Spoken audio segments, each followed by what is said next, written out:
of the individual values, one at a time. Minimum value. Its significance. -2. No one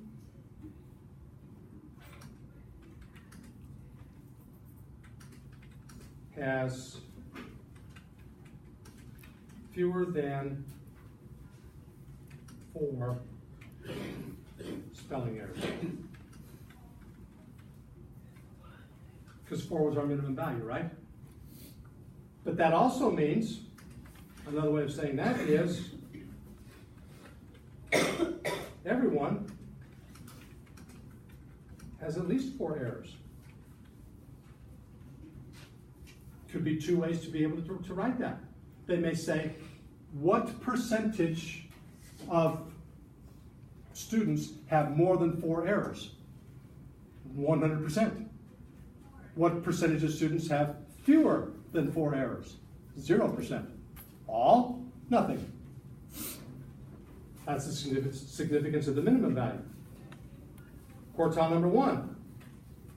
Quartile number 1 takes a distribution and breaks it up into manageable sections. So if you're looking at quartile number 1, then you're saying you just broke that line up into a 25-75 split. So 2 ways to be able to describe the significance of that. 25%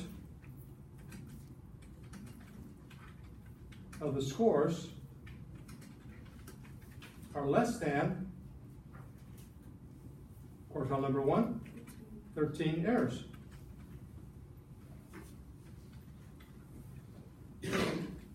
Are or have less than 13 errors.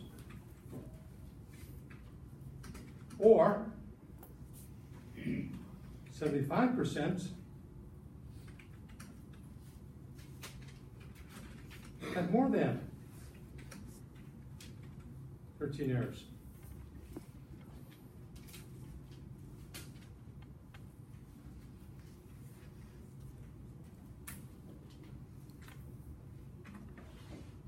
Median value. Significance? 18.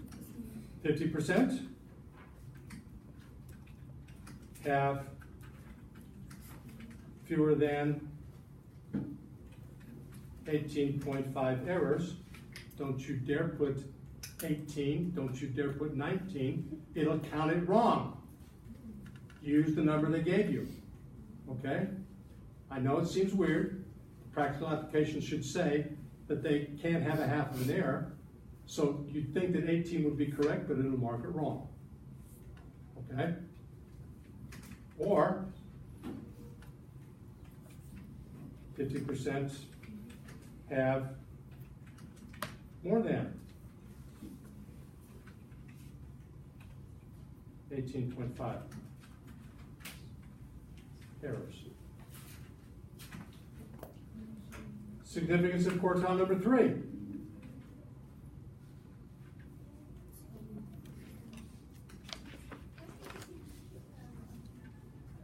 %75 have fewer than, I gotta scroll to find quartile number 3 values, 23, have fewer than 23 errors, or 25% have more than 23 errors.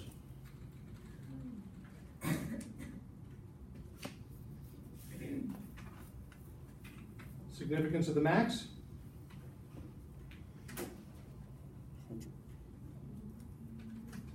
No one has more than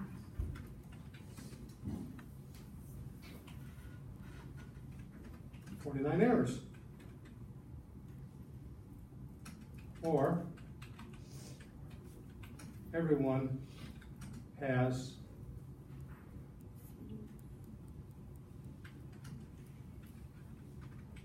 at most 49 errors.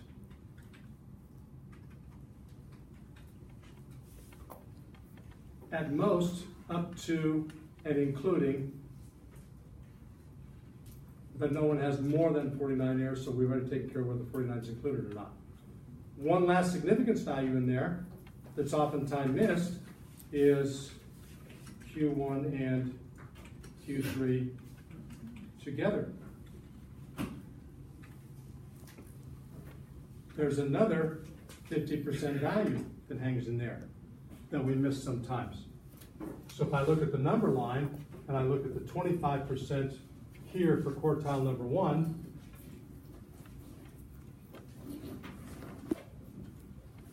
and I look at the 25% out here for quartile number 3, there leaves me a 50% sitting in the middle. And that's oftentimes referred to as the middle 50%, and the only time you will ever be asked to give 2 endpoints. Okay, so 50% have at least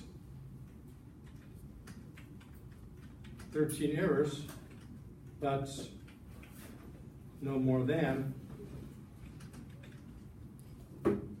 23 errors. So there's your significance values. And I know you're going to see those things twice. You'll see it once in the long problem, and you'll see it once where they give you the 5-number summary and start asking you what that tells you, what percent is greater than this, what percent's less than that, and so on down the line. Okay, so what else do I have now? Because that was the first one that they asked about in the last class.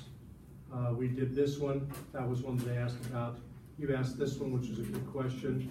You also asked this one, which is a good question. You asked this one, which was a good question. One question that you didn't ask dealt with about, well, they asked. One question you haven't asked yet deals with percentile rank and percentages. Be very careful, please. If they don't tell you that a distribution